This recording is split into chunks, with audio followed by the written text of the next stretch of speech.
अस्सलाम वालेकुम दोस्तों, कैसे हो आप लोग। आई होप कि आप सब खैरियत से होंगे। तो ये कहानी का 8वां पार्ट है जो मैं आपको अभी बताऊंगा। तो आप इस कहानी के आखिर तक बने रहें और मेरे चैनल से जुड़े रहें। मुझे आपसे कुछ बात करना थी। जी फरमाए, मामू फुरकान ने इसके चेहरे की तरफ देखते हुए कहा। आप उस लड़की के बारे में कुछ जानते हैं? दिलदार भट्ट ने बराह रास्त सवाल किया। किस लड़की के बारे में पूछ रहे हैं? फुरकान मामू फौरन मोहतात हुए। मैं नीलम की बात कर रहा हूँ जनाब, दिलदार ने सीधे और साफ लहजे में कहा। देखिए दिलदार साहब, अगर आप इस लड़की के किरदार के बारे में मुझे कुछ बताना चाहते हैं तो बराह करम अब कुछ न बताएं। इस लड़की की शादी हो चुकी है। वो अब जैसी भी है हमारी बहू है, हमारी इज्जत है। फुरकान मामू ने इसका मुंह बंद करने की कोशिश की। फुरकान मामू ने दुनिया देख रखी थी। वो जानते थे कि ऐसे मौक़ों पर पास पड़ोस के लोग क्या गुल खिलाया करते हैं। घर का भेदी हमेशा लंका ढाने की कोशिश करता है और बाज़ औकात पड़ोसी भी इसी किस्म का किरदार अदा करने की कोशिश करते हैं। जनाब, आप मुतमईन रहें, मैं आपकी बहू पर किसी किस्म की कीचड़ उछालना नहीं चाहता। आप मुझे गलत समझे हैं, मैं तो सिर्फ आपकी मालूमात में इजाफा करना चाहता हूँ। दिलदार ने बात साफ करने की कोशिश की। अच्छा कहिए, क्या कहना चाहते हैं? बिला आखिर मामू फुरकान सुनने के लिए तैयार हो गए। आपको ये तो मालूम होगा कि नीलम फैयाज हुसैन की एक लौती औलाद है, दिलदार ने कहना शुरू किया। जी हाँ मालूम है, फुरकान मामू ने जवाब दिया। इनकी समझ में नहीं आ रहा था कि वो चाहता क्या है, लेकिन आपको ये मालूम नहीं होगा कि दिलदार भट्ट ने फुरकान मामू की मालूमात में इजाफ़ा करने के लिए जो बात कही वो वाकई इनकी मालूमात में इजाफ़ा साबित हुई। फुरकान मामू वो बात सुनकर हैरान रह गए। वो बार बार यही कहते रहे कि नहीं, ये नहीं हो सकता, ऐसा कैसे हो सकता है। खैर, वो शख्स जिसका नाम दिलदार भट्ट था इनकी मालूमात में इजाफा करके आगे बढ़ गया। फुरकान मामू काफ़ी आगे निकल आए थे। अब कुछ धुंध छट गई थी और जर्द जर्द सी मरियल धूप निकल आई थी। फुरकान मामू ने वापसी के लिए कदम उठा लिए। जब वो वापस घर में दाखिल हुए तो कुछ लोग जाग गए थे और कुछ लोग अभी पड़े सोते थे। अकबर भी बेखबर सो रहा था। फुरकान मामू एक खाली बिस्तर देखकर इसमें घुस गए। बाहर अच्छी खासी ठंड थी। इनके हाथ पांव ठंडे हो रहे थे। जिस्म में हल्की सी कपकपी थी। इन्होंने अच्छी तरह अपने गिर्द लिहाफ लपेट लिया और इस शख्स की बातों पर गौर करने लगे। अगर ये सब सच था तो बड़ी हैरत की बात थी। सबसे ज़्यादा हैरत इन्हें इस बात पर थी कि ये बात वाजिदा ने साबिरा से क्यों छुपाई थी। एक तरह से ये बात अहम भी थी और गैर अहम भी। बात सिर्फ सच छुपाने की थी और जहाँ इतना करीबी रिश्ता हो वहाँ कुछ छुपाना एक तरह से जुर्म था। फुरकान मामू ने सोचा कि अभी वो किसी से कुछ नहीं कहेंगे, ये बात वो दिल्ली पहुंचकर करेंगे। अगर इन्होंने फ़ौरन इस राज को खोल दिया तो हो सकता है कि बदमज़गी हो जाए और वो नहीं चाहते थे कि शादी का हंसी खुशी का घर किसी अजीब से दो चार हो जाए। अब तक जो कुछ हो चुका था वो किसी अजाब से कम ना था। शादी से पहले और शादी के बाद कितनी उलझनों का शिकार होना पड़ा था। अकबर के लिए ये कितनी बदनसीबी की बात थी कि इसका नसीबा खुलने के बावजूद इसके हाथ कुछ न आया था। बिल आखिर वो बेचारा थक हार कर सो गया था। आज सह पहर को बारात की वापसी थी। फुरकान मामू दिल ही दिल में दुआ कर रहे थे कि ये सफ़र बखैर व आफियत तमाम हो जाए। अब खासे बाराती जाग गए थे। बाबर अली भी उठ चुके थे। इन्होंने बिस्तर से निकलकर सबसे पहले फुरकान मामू के बिस्तर की तरफ देखा। वो अभी तक सो रहे थे। इन्हें हैरत हुई। मामू फुरकान जो सुबह उठने के आदी थे, वो खुद उठकर दूसरों को उठाने की आदी थे, अब तक कैसे सोए पड़े हैं। ये अच्छा मौका था मामू फुरकान पर सबकत ले जाने का। इन्होंने आगे बढ़कर इनके मुंह से लिहाफ उठाया। لحاف ہٹایا تو انہیں بڑی حیرت ہوئی، ماموں فرقان کے بستر میں ان کا اپنا بیٹا اکبر سو رہا تھا۔ ارے یہ کیسے یہاں سو رہا ہے؟ اسے تو وہاں ہونا چاہیے تھا۔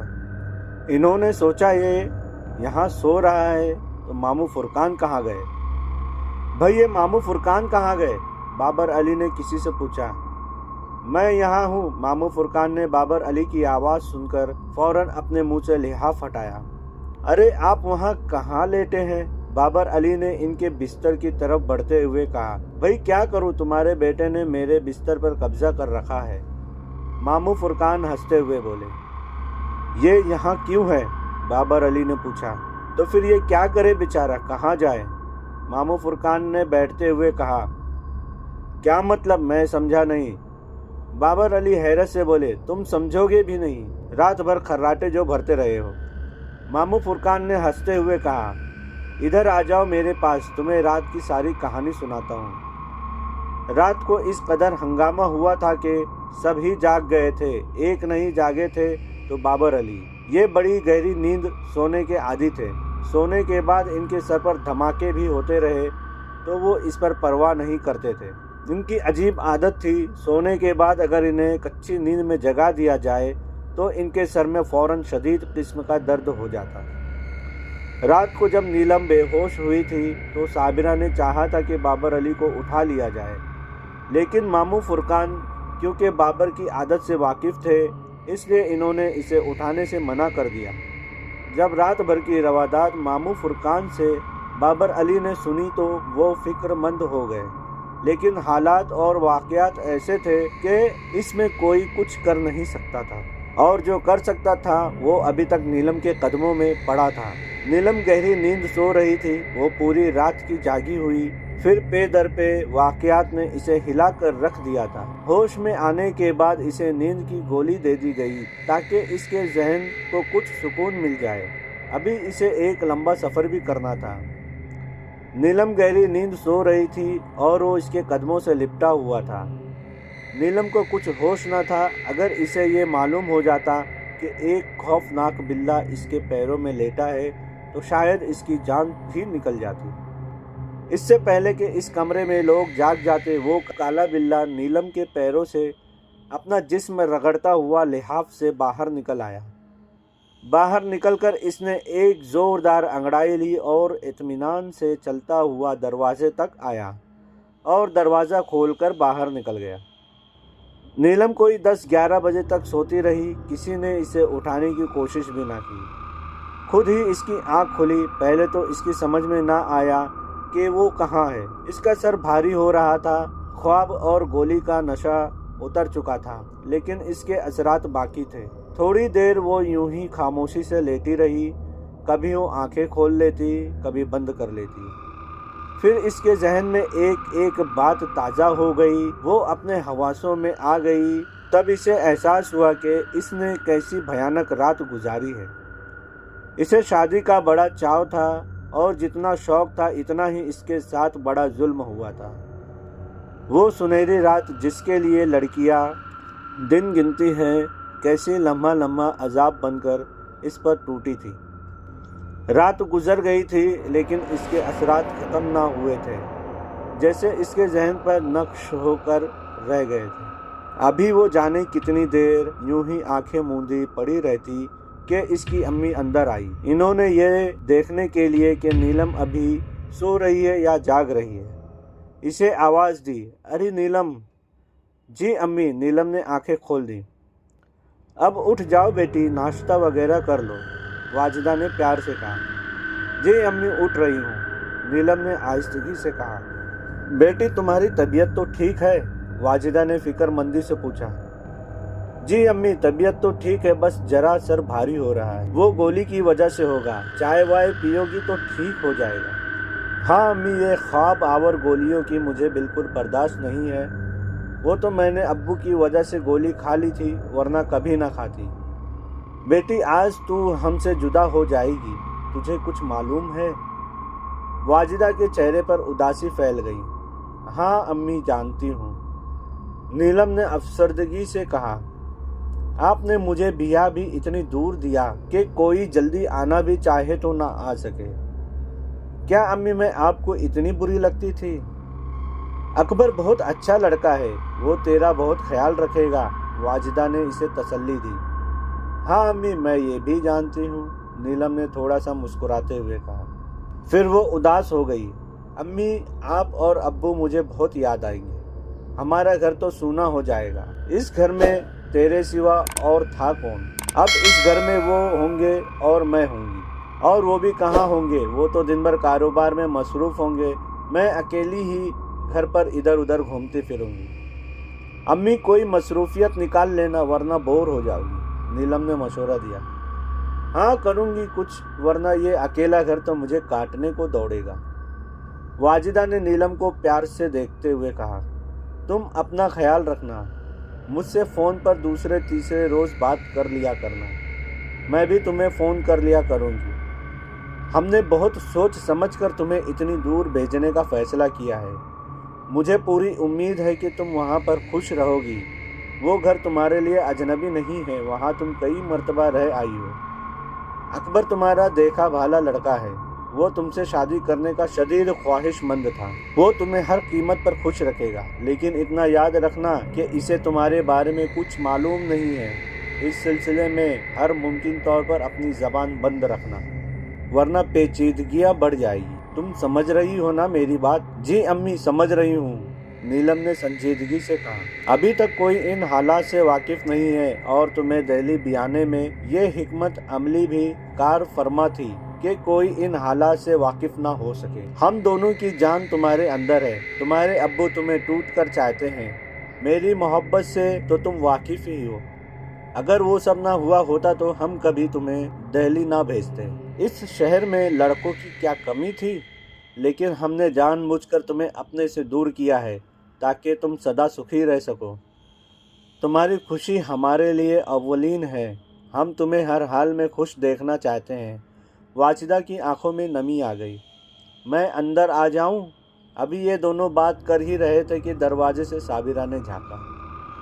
ہاں خالہ، آ جائیں، نیلم نے بڑے احترام اور بڑی محبت سے کہا۔ بھئی کوئی پرائیویٹ بات تو نہیں ہو رہی تھی؟ صابرہ نے چھیڑا۔ جی ہاں، بڑی خاص پرائیویٹ قسم کی بات ہو رہی تھی، نیلم نے ہنس کر کہا۔ تو پھر میں واپس لوٹ جاؤں؟ صابرہ نے نیلم کو دیکھتے ہوئے کہا۔ ارے خالہ، کمال کرتی ہیں آپ بھی، نیلم سنجیدہ ہو گئی۔ نیلم تو مذاق کر رہی تھی، واجدہ نے ہنس کر کہا۔ کیا ہمارے درمیان کوئی ایسی بات بھی ہو سکتی ہے جو تم سے چھپائی جائے، راز رکھی جائے؟ ہاں ہو سکتی ہے، ماں بیٹیوں میں ہزار باتیں ایسی ہو سکتی ہیں جو چھپائی جائے، یہاں چھپانے کو کچھ نہیں ہے۔ ایک نیلم تھی جسے اب تک اپنے کلیجے میں چھپائے رکھا تھا، تم سے یہ بھی نہ دیکھا گیا، آخر ہم سے چھین کر لے چلی نا اپنے ساتھ۔ واجدہ نے بات کا رخ بڑی خوبصورتی سے موڑ دیا۔ تم نے اپنے کلیجے میں چھپائے رکھا نا، ہم اسے دہلی لے جا کر اپنے دل میں چھپا کر رکھیں گے۔ تم کیا سمجھتی ہو ایک تم ہی محبت کرنے والی پیدا ہوئی ہو اس دنیا میں؟ صابرہ نے ہنس کر کہا۔ سن لیا نیلم تو نے، یہی بات میں تجھ سے کہہ رہی تھی کہ میری بہن تجھے اپنے دل میں چھپا کر رکھے گی۔ یہ پریشان ہو رہی تھی کیا؟ صابرہ نے پوچھا۔ نہیں، پریشان نہیں ہو رہی تھی، بلکہ یہ کہہ رہی تھی کہ اتنے دور مجھے کیوں بیاہ دیا، آپ سے ملنے میں بھی دشواری ہوگی، واجدہ نے بتایا۔ واہ نیلم، تم نے خوب فکر کی، صابرہ نے نیلم کے سر پر ہاتھ رکھتے ہوئے کہا۔ جب تمہارا جی چاہے عثمان آباد آ جانا، عثمان آباد امریکہ میں تو نہیں ہے۔ کچھ دیر اور اسی طرح کی باتیں ہوتی رہی، پھر نیلم منہ ہاتھ دھونے کے لیے اٹھ گئی۔ ناشتہ تیار تھا، جو لوگ باقی رہ گئے تھے ان کے ساتھ نیلم نے ناشتہ کیا، باقی رہنے والوں میں اکبر بھی تھا۔ اکبر کی موجودگی میں نیلم کو ناشتہ کرتے ہوئے جھجک محسوس ہو رہی تھی، وہ اٹھ کر تو جا نہیں سکتی تھی، خاموشی سے سر جھکائے ناشتہ کرتی رہی۔ دوپہر کے کھانے کے بعد بارات نے اپنا سامان باندھنا شروع کر دیا، پھر وہ گھڑی بھی آ پہنچی جو والدین کے لیے متضاد جذبات لے کر آتی ہے۔ بیٹی جب گھر سے رخصت ہوتی ہے تو ایک طرف والدین کو اپنے فرض سے سگدوشی کی خوشی ہوتی ہے، دوسری طرف انہیں اپنے لقطے جگر سے دور ہونے کا غم کسی عذاب سے کم نہیں محسوس ہوتا۔ لڑکیاں پرائی ہوتی ہے، انہیں ایک دن گھر سے جانا ہی ہوتا ہے، बाबुल के आंगन की चिड़ियों को एक दिन उड़ना ही होता है। नीलम अपने अब्बू अम्मी के गले लगकर खूब रोई। इस तरह के इसकी हिचकियां बंद गई, बुरी हालत हो गई। माँ बाप से दूर होने का गम भी एकदम ही बारिश की तरह बरसा था। वो बहुत दूर जा रही थी। ये एहसास शिद्दत से इसकी रूह की गहराइयों में उतर गया था। रो धो कर वो गाड़ी में बैठी। इसके पास अब जिसने जिंदगी भर इसके आंसू पोंछने थे, एक रिश्ता टूटा था तो दूसरा जुड़ गया था, एक घर छूटा था तो दूसरा मिल गया था। ये वो घर था जहां इसने अब हमेशा रहना था। गार्ड ने झंडी दिखाई, गाड़ी ने रेंगना शुरू किया। अचानक ही वो काला बिल्ला कहीं से नमूदार हुआ और चलती ट्रेन में छलांग लगाकर एक डब्बे में चढ़ गया। फुरकान मामू खिड़की के नज़दीक बैठे थे। गाड़ी चली तो इन्होंने खिड़की से बाहर मुंह निकाल लिया और ऐसे ही बाहर की तरफ देखने लगे। तब इनकी नज़र इस काले बिल्ले पर पड़ी।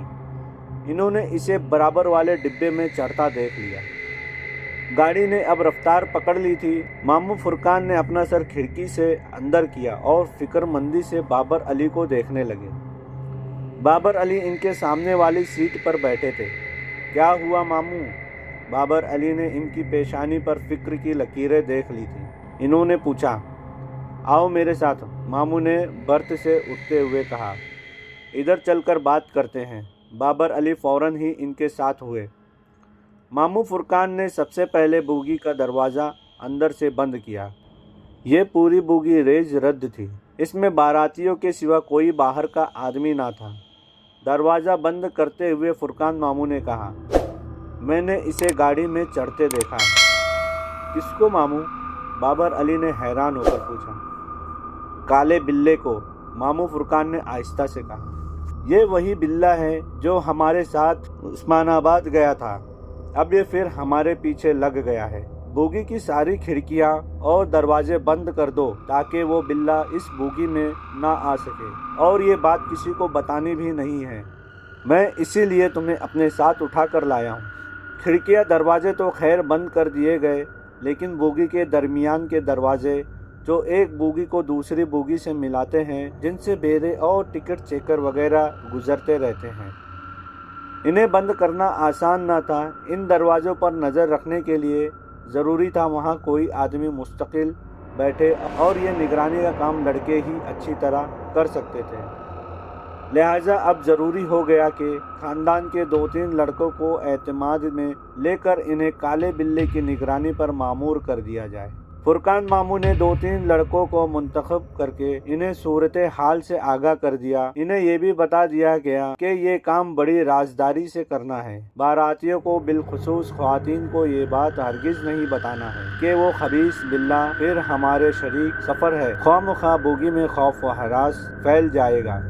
इतना लंबा सफ़र है, अभी से अजाब बन जाएगा। फुरकान मामू की खुफिया फोर्स ने काम करना शुरू कर दिया। मामू फुरकान और बाबर अली भी बोगी के एक सिरे से दूसरे सिरे तक चक्कर लगा लेते थे। निगरानी ठीक तरह जारी थी।